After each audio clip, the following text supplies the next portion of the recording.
Mathieu, on peut quand même se poser une question depuis le début de ce scandale, de cette affaire, c'est où sont les politiques?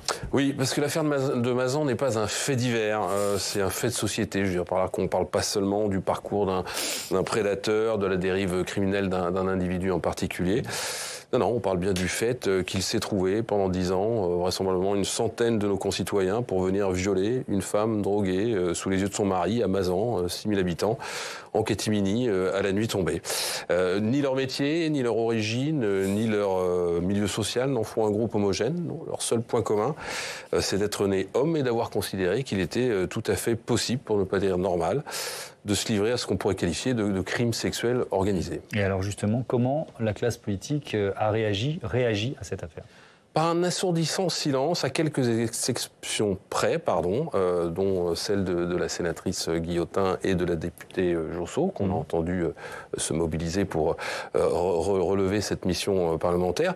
Parce que tous ces ministres qui se déplacent au moindre fait divers, tous ces élus qui n'ont que la délinquance à la bouche, tous ces politiques qui instrumentalisent la peine et le chagrin, tous ceux qui profitent pour extrapoler, généraliser, pointer du doigt telle ou telle catégorie de la population, croyez-vous qu'on les entende? Les avez-vous vus s'indigner? Les avez-vous vus dénoncer la culture du viol? Les avez-vous vus réclamer plus de moyens pour lutter contre cette criminalité, exiger des peines plus dures? Non, pas un mot. Prenez Laurent Wauquiez, qu'on dit intéressé par le ministère de l'Intérieur. Depuis 15 jours, il a pleuré la mort du gendarme de Mougins, une affaire terrible, le décès de la petite Camilla, une affaire terrible aussi, le meurtre de l'employé municipal de Grenoble, une affaire terrible. Il a exhorté l'État à rétablir l'autorité, à en finir avec le laxisme, à appeler la France à protéger les siens. Mais pour Gisèle Pelicot, rien.